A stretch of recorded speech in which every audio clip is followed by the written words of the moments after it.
Tonight, we'll hear the latest on two men who have been arrested after gunshots were fired in St. John's. That story and... These ATV riders are learning how to drive safely, but reckless ATV incidents are becoming a problem in the community. I'll have that story coming up. It is essential that a significant proportion of the tobacco settlement funds be allocated to strengthen the province's tobacco control strategy. The Canadian Cancer Society says the provincial government should rethink how it's spending settlement money from major tobacco companies. The CBC's Rob Antle will bring us more on that story. I'm Daryl Din here at the Labrador City Fire Department with their newest piece of equipment, a hovercraft. Stay tuned to find out how it will be helping search and rescue efforts. This is CBC Here and Now.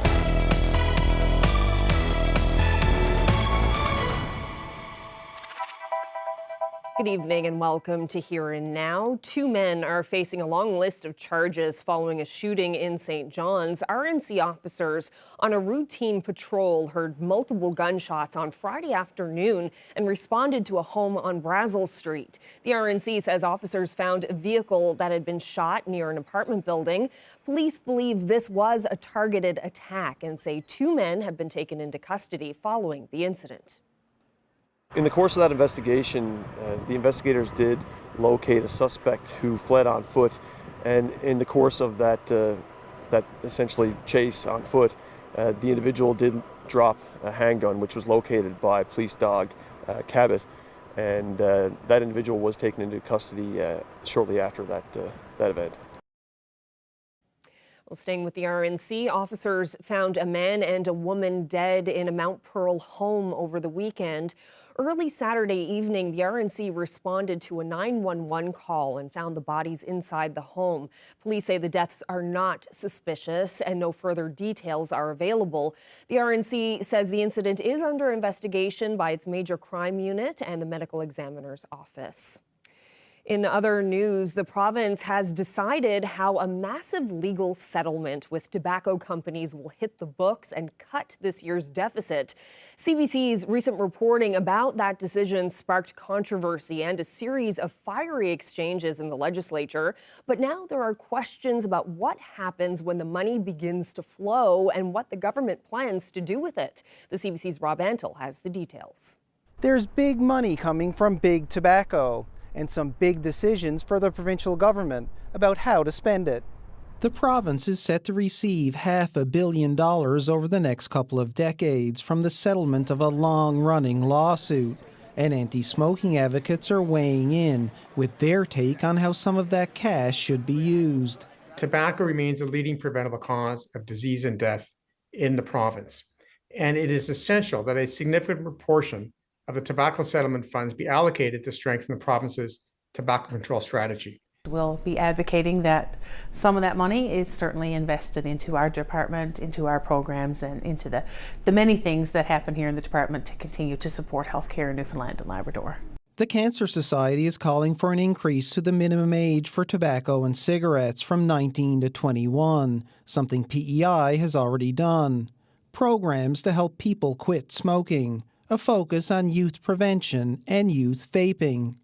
We know that there are significant challenges now and questions and concerns about vaping and how the younger generations are exposed to that. So I think educational programming is a very big piece of this puzzle.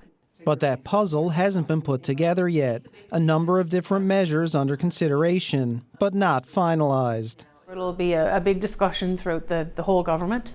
The greater the action by government, the greater the public health benefit will be, and that'll be accompanied also by a reduction in healthcare costs. As for any final decisions on how the money will be spent, at this point the minister says there are no timelines for that to happen. Rob Antle, CBC News, St. John's. Well, changes are coming to the way the province's health authority deals with unclaimed human remains. Health officials say a publicly accessible website listing the identities of unclaimed bodies being held at hospitals and morgues will go live this week. Elizabeth Whitten has that story.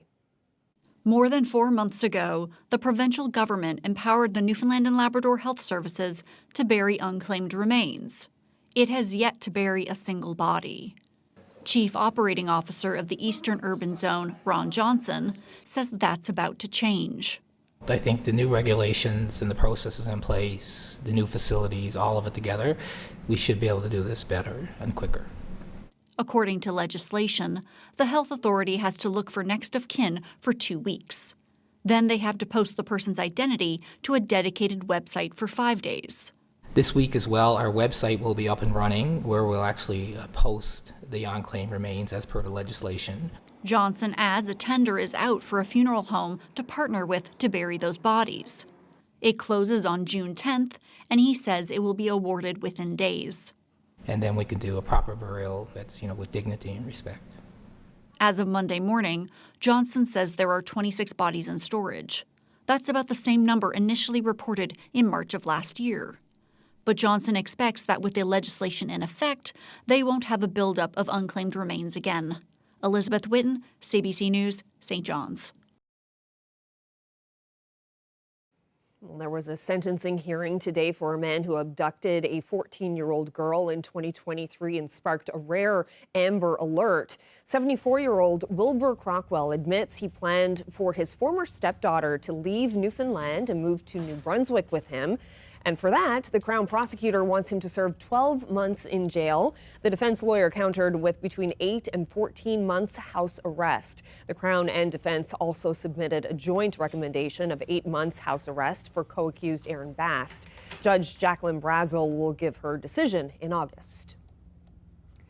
Still with news from the courts, a judge has stopped the trial of a Quebec man accused of sexual assault in Labrador because of unreasonable delays.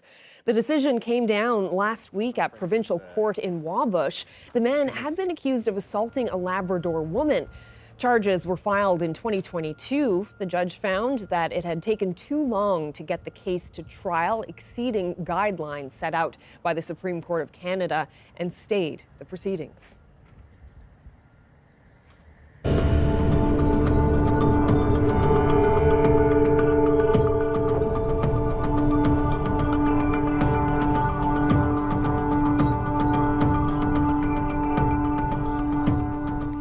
A team of volunteers are in Adams Cove helping forest fire victims recover important items and make their properties safe again. The teams are sifting through the rubble and the ashes, searching for anything that can be salvaged. The CBC's Abby Cole explains. These guys are called Team Rubicon. They're a group of volunteers from all over Canada who respond to natural disasters like the wildfire here in Adams Cove. What's up? The team is made up of veterans and first responders. They're working on 11 of the properties destroyed by the wildfire to remove any safety hazards and find important lost items. There could be contaminants in there, so we'll put on Tyvek suits, particulate masks to protect our breathing, eye protection, head protection. And we'll go in and just like an archaeologist, we will take what's on the ground, put it on a sifter and shake through it and try to find anything that the homeowner may be looking for. We're helping a person out today. And every time we brought something out that looked like a piece of memorabilia, you could tell the mood was being elevated every time we'd bring another piece out. And as we were going through and sifting, that homeowner is who we're here for. And we don't take money from them, we never will, but we do accept hugs. The province asked Team Rubicon to help residents impacted by the fire. Mayor Curtis Delaney says the help is welcome. Being from a small town, we don't have the resources, larger municipalities have, so any help that we can get is extremely important. The job that this group is doing is marvelous. I mean, to take their time and to come out and to help the people here in Adams Cove, it's so heartwarming to see that. To give people the hope, that I might be able to get something back. I might be able something that I can hold on to, something that I thought I had lost forever. And for the team, the process is rewarding. It's a feeling that you can't describe. It's when you give back to someone and they are just so thankful. Like, I don't know how to explain that situation. It's something you have to experience, and when you do, you're just like, yep, I'm hooked. I want to do this. I want to give back. I want to help people. They're going to be out here till May 28th, hoping to find anything they can to bring victims some small comfort. Abby Cole, CBC News, Adams Cove. Warmer temperatures and a drier winter this past year mean a higher risk of wildfires this season, according to the St. John's Fire Department and the Newfoundland Forest Service. They were talking about fire safety awareness in Bowring Park this past weekend. We're now a month into official fire season, and I'm here with the St. John's Fire Department and Wildfire Services to ask for some helpful tips on how to stay safe this season. Because of the lack of snow we had this winter, we had a really strong uptick in the number of fires that we started responding to early in April. So we decided to join forces with forestry this year to do kind of a blitz event on wildfire preparedness and awareness. Something as simple as taking your quad out for a ride, cigarette butts, all that stuff can ignite fires when the forest is that dry. Earlier in the year in April, when the weather gets nice, people want to go out and have campfires or bonfires. They don't realize how important it is to make sure those fires are put out. So to soak it well, give it a good stir, and then soak it again, and just make sure they're actually out. If you're burning within the city of St. John's, you do require a permit to have a fire. So we ask that you would call our office to see if you meet the requirements to have a permit. Each municipality has different bylaws, so check whichever municipality you live in to see and follow all of those regulations to be as safe as you can be. We find a lot of the time in more rural areas, something as simple as a long driveway that's really treed in. It's harder for the volunteer fire departments to get up into the house once those trees ignite. So stuff to think about like that. Fire Smart Canada is a great organization. Online, there's online tools for homeowners. But basically, within 30 meters of your house is like your main hazard zone. Most people assume that it's the wall of flames that's coming towards your house that's going to burn the house down, but a lot of times it's the embers in the air that get into like mulch in your yard. It's really flammable. In your eaves troughs, if they're not cleaned out well and having a screen down, they can ignite fires as well. The wind that we have in Newfoundland is always a contributing factor to our forest fires, so just be aware of the weather, the wind, and looking at our forest fire index online. Labrador City has a new piece of equipment. Crews are training with a hovercraft, which they hope will serve as a life-saving search and rescue tool. Here Now's Daryl Din has more. The newest piece of safety equipment for the Labrador City Fire Department can travel by land or water. It's a hovercraft, and the firefighters have already started training with it. Yeah, so one of our, primary responsibilities with Town Labrador City is water rescue response. We've had a number of, calls for that particular response in the last number of years. So this piece of equipment will enable our team to be able to respond more quickly and in probably some more challenging environments. The hovercraft will be especially useful in the spring and fall when there could be a mix of ice and open water. Obviously, it's got its limitations as well, but it will certainly be able to respond more promptly in conditions where there's ice breakup and water as well. The chief hasn't gotten his hands on the wheel yet. Some guys got out and did some training yesterday with it, but I haven't been beyond the wheel yet. And what was their reaction to driving it? It's like anything. It's a bit of a learning curve for sure, but it's quite simple to use. It's like anything, you gotta practice it. But this certainly enhances our capability when it comes to water rescue response. The $98,000 hovercraft was a group effort. $40,000 came from Rio Tinto. The volunteer firefighters raised $10,000, and the rest was paid for by the town of Labrador City. They expect this to be fully operational by the end of June. Daryl Din, CBC News, Labrador City. A couple months ago, I went to play pickleball and things did not turn out like I would have liked. Now, I'm going to tell you all about it. That story coming up.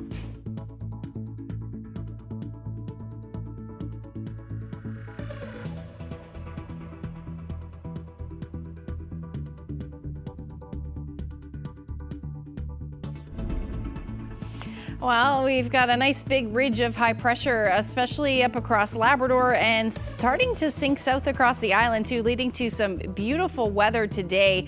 There is a lot more where that came from over the next little bit. We can see some of that mild air starting to move in as well. Really most of Atlantic Canada, or at least some of us across Atlantic Canada, are seeing some beautiful temperatures. 19 degrees today in Lab City, 21 in Happy Valley Goose Bay, and even across parts of New Brunswick, 20 and 23 degrees. So those temperatures they're going to move in as we head through the next couple of days, really through most of the week. And we've got a few scattered showers coming up as well, and I'll talk all about it when I come back a little later.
Pickleball is the fastest growing sport in North America, and as it grows in popularity, so too do the number of people getting hurt playing it. Now, if you're sitting there watching this thinking, hey, that's not going to happen to me, well, I got a story for you. That's it for us. I got to go play pickleball, and I'm going to be late, so guys, I'm on the way. I'll be there when the news is over. But 45 minutes after that bold declaration on the local news, my calf muscle's relationship to the rest of my leg was also over. You had a medial gastrocnemius tear. My love of pickleball began in 2023, and it's grown over the years, playing as much as 4 times a week. But in December of 2024, I rushed the court, and it cost me. My guess is that maybe you might have shortened or didn't do the warm-up piece, which I think is super important. And when people are booking court times too, I think it's a little bit tricky. You know, if you're on the court for an hour, I understand people don't really want to waste it doing a warm-up, but it's probably one of the most important things when it comes to injury prevention for the sport. 4 months in an ankle boot, walking with a cane, doing physio sometimes twice a week. It's a sport that's extremely popular with retirees. The registration numbers of Pickleball Newfoundland and Labrador back that up. In terms of age, median age is about 62. The younger group is slowly catching up. I think our youngest member is about 20, but the oldest one is 80, 82, 83. And we have lots of people in the 70s and late 60s and 70s. An older demographic is more prone to injuries, but pain doesn't discriminate. As pickleball grows in popularity, more players of all ages are ending up like me. It's on the rise in terms of how many participants are doing it, and I think, from an injury standpoint, we definitely are seeing a lot more. I think knee injuries, ankle injuries, calf injuries, shoulders are the big ones, but it makes sense because it is such an active sport, and I think sometimes we forget how much we're moving when we're doing it, which is a good thing, but at the same time, important from an injury prevention standpoint too. So, what's an expert recommend? It's really important just to get your muscles moving, prepare them for activity. It's important for blood flow, so increasing your heart rate gradually over a period of time can prepare your muscles, your joints, your body to be ready to move the way it needs to move when you play. Otherwise, if your muscles are tight and you go to make a quick movement, they may resist that movement, which can cause injury. And furthermore, you want to be prepared for the certain movements that occur during pickleball. So stopping, starting, twisting, planting, turning, having your muscles engaged for that before you do it can help reduce the risk of injury. Warming up is a big part of prevention, but so too is knowing the sport and refining your form. For those who want to start, I would say it doesn't matter whether you have some racket sports background or you are an athlete before. I would say it really helps to get some proper coaching, because pickleball, although it's similar, there are lots of skills that are transferable, but it's not exactly the same. So maybe the first thing to do is to get some form of a lesson so that at least you know what are the proper technique of movement, footwork, how to hit the ball. I think pickleball is a great sport. I think it's definitely worth getting out and being active, and when you find something you enjoy playing, you should keep doing it. Just important to think about those things as you do it so that you can prevent the injuries and hopefully stay out of here as best you can. Well, from hitting the pickleball paddle to hitting the trail in paradise.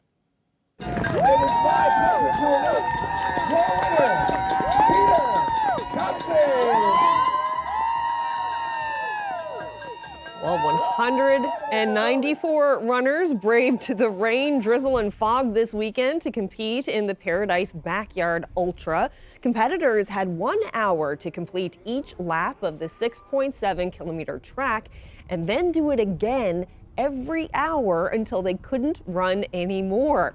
In the end, Peter Thompson won the unique competition, running 37 loops in 37 hours for a total of almost 250 kilometers. Well, the good news keeps coming for Butlerville's Jacob Lewis. The winner of this year's season of Canada's Got Talent will now be performing at Iceberg Alley.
Well, Ashley, before you get into the forecast, you have a really cool photo to show us. It's something I've never seen before. Yeah, apparently very rare. So this photo was actually taken in Labrador, off the coast of Labrador. It's a black, or at least what appears to be a black iceberg.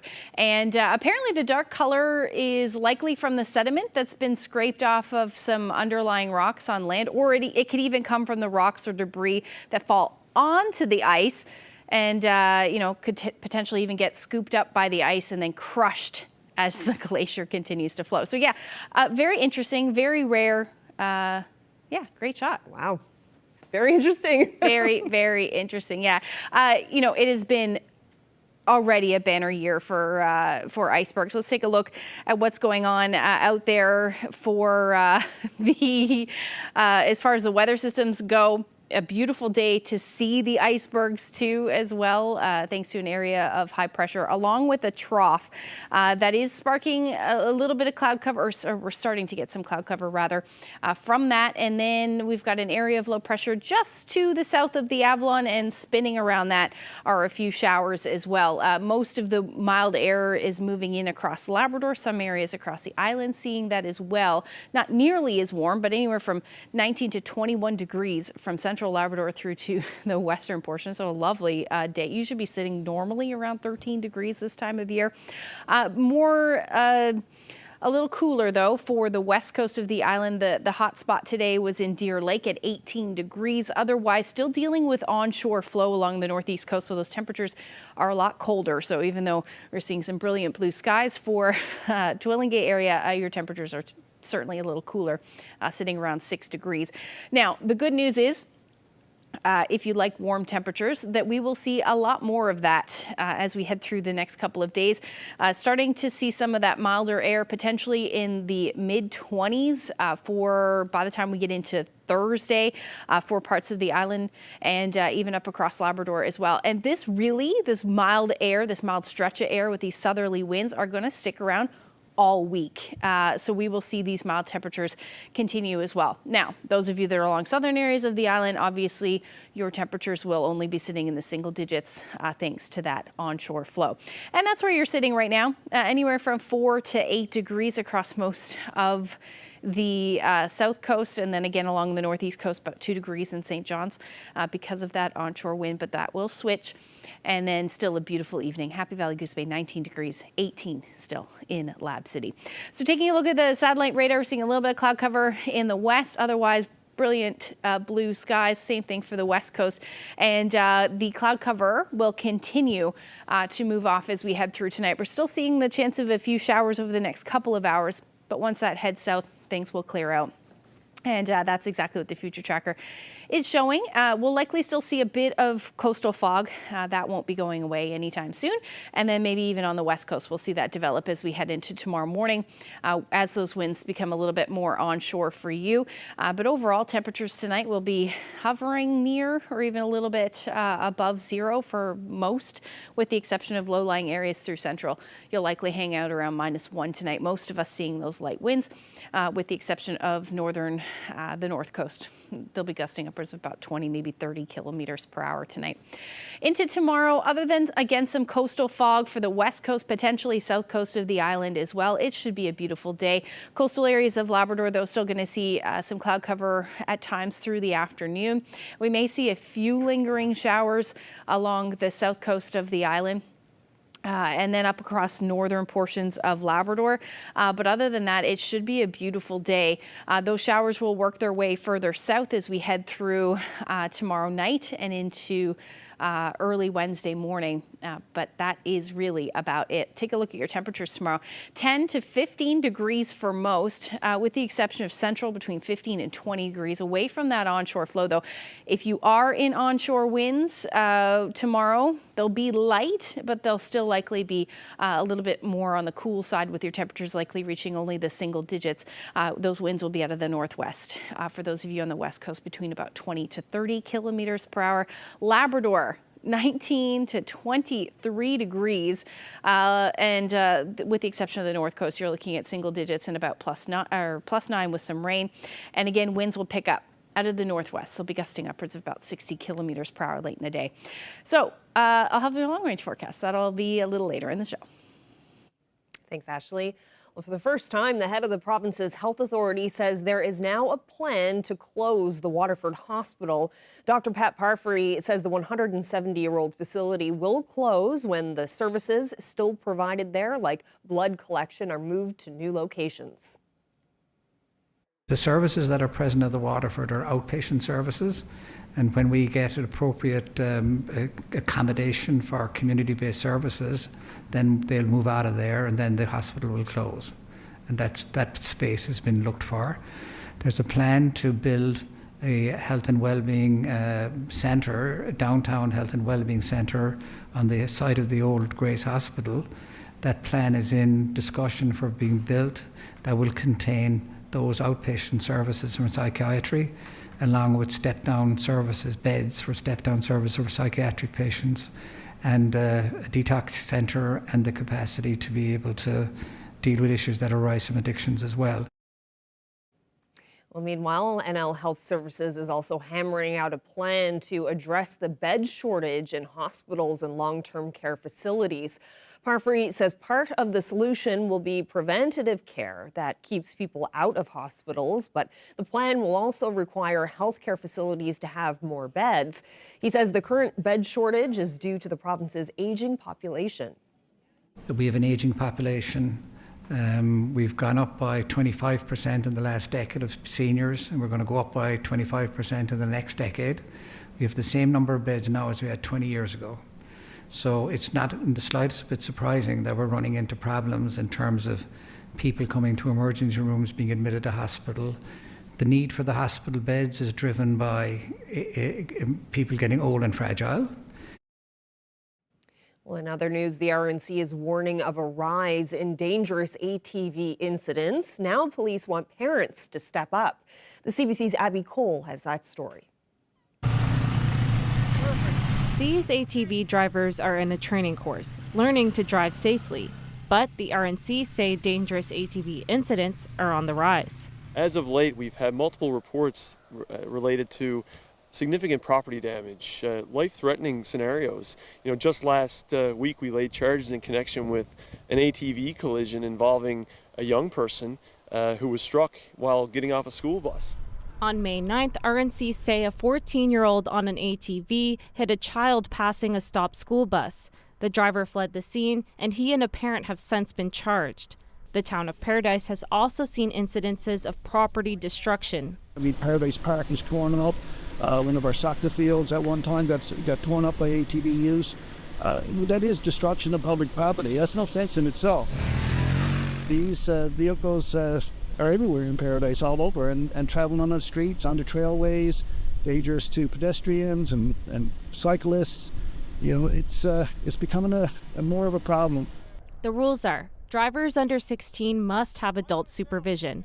Everyone on an ATV must wear a helmet, and when driving on the side of the road, slow down. The law changed 3 or 4 years ago that it's mandatory to do an online training course before you drive one of these. Anybody under the age of 16 is required to have that training. Anybody over the age of 16 that doesn't have an ATV registered in their name, they have to do the hands-on course as well. If you can't get to a hands-on safety course like this, Noseworthy says it's up to parents to take the lead and teach their kids how to use these machines. These machines are fun, but they're not babysitters. And we're seeing this, and the community and safety people and law enforcement and all municipalities are getting sick of it. It's time for the parents to step up. It comes back to the parents. The supervision has to be there. and the supervision has to be within a voice range or by hand signals, but you just cannot turn a child loose and expect him or her is going to act the same way they do when mom and dad is with them. RNCs say that if you see dangerous ATV activity, call the police, and to remember the law when operating one of these machines. Abby Cole, CBC News, St. John's.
The Turning the Tide Marine Industry Awards were handed out today. The awards celebrate exemplary leadership, innovation, and long-term commitment to Newfoundland and Labrador's marine industries. A formal gala will be held in September where the awards will be presented to winners. There will also be a donation made to the Home from the Sea Foundation, which supports preserving and sharing the province's marine heritage. We have a 500-year history of living off the sea, and there's been a lot of stories over the generations of the tragedies and the successes and the innovations and the excellence, and we celebrate that. We started celebrating it 8 years ago, and it's grown every single year. Very popular. It's become now an expectation within the industry, and it's just a time to celebrate and acknowledge, which we look forward to doing every year. One of the original vegetarian restaurants in St. John's is celebrating a big milestone. The Sprout is turning 20 this year. Owner Elizabeth Missick took over the restaurant in 2016. CBC's Jen White spoke with Missick on the St. John's Morning Show. It was the first vegetarian place in St. John's, which is not always a very vegetarian kind of town, but we've been doing something similar for a long time and sort of becoming increasingly vegan as more people in the world and in the province become interested in that way of eating for all kinds of different reasons. Mm-hmm. And you also had Pollo start there as well, out of the restaurant? Yeah, that's actually how I became involved in the Sprout. Me and a couple friends, we started selling tacos to the late night George Street crowd, just renting the space after hours. And then the person who owned the Sprout at the time was itching to move on to something else. So 6 months into Pollo, accidentally ended up owning the Sprout. A happy accident, I hope. Yeah, I mean, I didn't have a plan. I had graduated university a little bit before that, and we were just sort of messing around, and we had left our jobs to focus on Pollo, and Wow. It was fun, more fun than getting a real job. I don't think I could sit around in an office all day. So 20 years in the restaurant industry is a pretty long time for a business to be running. Why do you think the Sprout has been viable for so long? It's definitely partly because of the niche we fill. Like, no one, I want to say downtown, but no one in town, maybe in the province, does what we do to feed tourists who are vegan, vegetarian, health conscious, just tired of eating fish and chips and feeling a little, like there's too much oil in their belly. And then also something unique, like there's so many chains, franchises out there, but I think a lot of people want sort of a local flavor, like, well, this is something that we don't have where we are because it's just one thing, we're just one little place. And in a cute old building, historical, it's got a very jelly bean vibe. So I think a lot of people are drawn to that. But then also, I guess just dedication from some regular staff and then also from myself, like, maybe I could have gotten out when COVID was happening and the downtown mall was happening, which was really, really hard for so many people on Duckworth Street. Like, I could have thrown up my hands, but and then do what? Go get some sort of job that I don't even want. Like, this is sort of my passion and what I'd rather be doing. So even when it's tough, like years that it's less profitable, I'd still, find a way to make it work. And this is what I want to be doing. And here we are. And here we are, and we'll continue to be.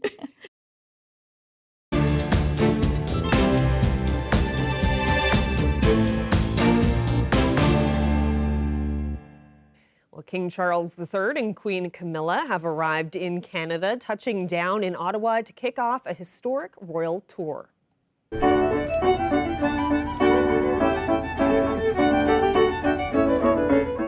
Governor General Mary Simon and Prime Minister Mark Carney were there to receive the royal couple.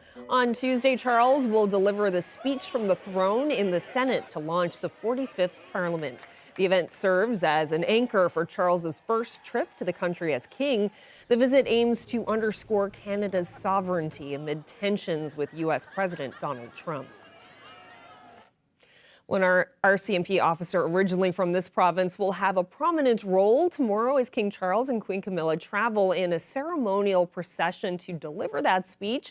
Sergeant Jeremy Dawson will drive the carriage. He's a third-generation Mountie from St. George's on the island's west coast. He's now based in Ottawa. Tomorrow, he will lead the mounted escort over 20 horses from the RCMP's musical ride. My family history, my grandfather, when he joined the RCMP, part of his training was with the horses. So he was the one that sparked that light in my eye to take on new challenges and to try something so special like the musical ride and what it brought to Canada and what it brought to the world. And for myself to come from a small island in Newfoundland and to see where I'm sitting right now and the opportunities that I've had and the connection that we've had with the royal family, that's what life is about, is making these memories and, to have this opportunity to be able to pass on to my father, to my twin brother, who are also serving in the RCMP, So it's these special moments like that to be able to say, you know, it takes a lot of hard work. This is not something that's easy. Everybody would be doing if it was easy. There's a lot of stress that's involved in it, and a lot of work behind the scenes that have to go through. You know, it's obviously we're an elite team with the musical ride, and we have to form as a team, and to make sure that no matter who we're delivering in landaus or escorting, that is our top priority, to make sure that we bring the Majesties from A to B safely and controlled as possible. So to have all that on there and to work as hard as we do, it is an extreme motivator in our, you come into work each day, and now that there's this mission that is so important to us and to Canada, and just to see everybody working together as a team and just inspired, and you know, I get chills just speaking about it, to know like this is how work is supposed to be. This is like a Canadian, you know, our hockey team getting ready for the Stanley Cup. It takes a lot of practice, a lot of push, but it's to be part of history. And for myself, I've had the opportunities of meeting the royal family. I was there present during the coronation. I was present during the gifting of the horse Noble that we gifted in 2023 to His Majesty King Charles III, and to have a one-on-one conversation with him, which he was explaining that he knew that I was going to be riding Noble in his coronation, leading the mounted contingent on such a special an event, and part of history. Well, the president of the ITK was on the tarmac today to welcome the King and Queen. Nathan Obed is from Nain, and he spoke with the CBC's Adrian Arsenault this afternoon about how King Charles has worked toward reconciliation. Well, it's really good to see the King. He's had some health issues and since our last visit, so I was able to just convey my well wishes to Canada. I said Tungasugit, so welcome, and also just said great to see him again. He mentioned that it's already been 2 years since our last meeting, so and we talked about looking forward to having a sit down later this afternoon. It was nice to be able to greet him and also to greet Queen Camilla as well. That's fantastic. Does it sometimes surprise you when he knows details quite that precise? Well, he's got a great team, and I'm sure that he's been briefed extensively. But I do have a little bit of an inside in that the Governor General, Mary Simon, is somebody that I've known my whole life, and between her and Whit, I'm sure that I've been mentioned a couple of times when perhaps in other cases I wouldn't. Indeed, job done. Well done, you. Can we talk about your meeting with the King ahead of his coronation? Can you take us to Buckingham Palace and tell us what those interactions were like there?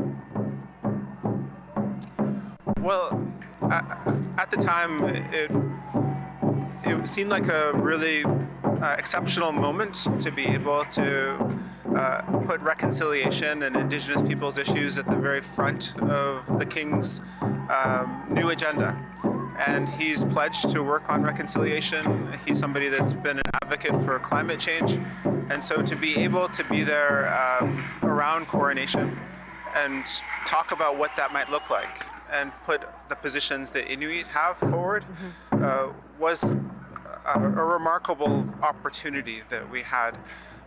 We still think of it the same way, in that the relationship with the King and with the Crown is not only practical through our treaties and our association with Canada as a nation state, but it also is ambitious in that we can look forward and imagine doing more together. Well, now to some international news. Kyiv says Russia has carried out its largest drone attack yet in its 3-year-old war against Ukraine. The Ukrainian Air Force says Moscow launched more than 350 drones and 9 cruise missiles. And U.S. President Donald Trump did not mince words when it came to criticizing Russian leader Vladimir Putin's actions.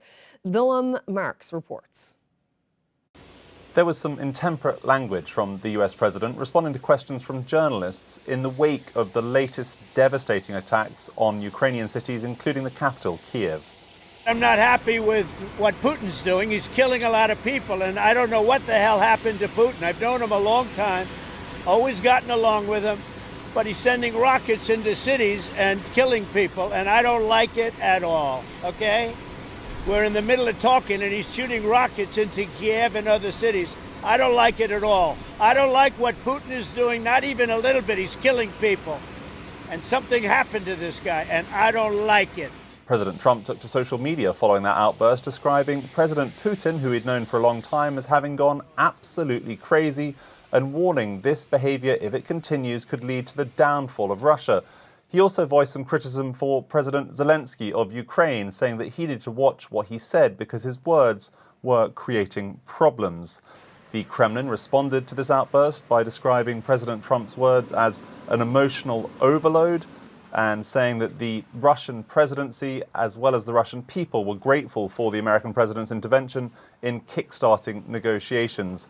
The next round of talks will likely take place in the Vatican next month. They will likely include European leaders, perhaps the Ukrainian president, and certainly senior officials from the United States. What's not clear after President Putin failed to turn up for talks this month in Istanbul is whether senior Russian officials will participate. Bill and Marks for CBC.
Time for a look at the long-range forecast, and Labrador has certainly been enjoying some fabulous weather. Some mild weather, yeah. Yeah. How's it looking elsewhere in the province? Yeah, so there's a lot more where that came from.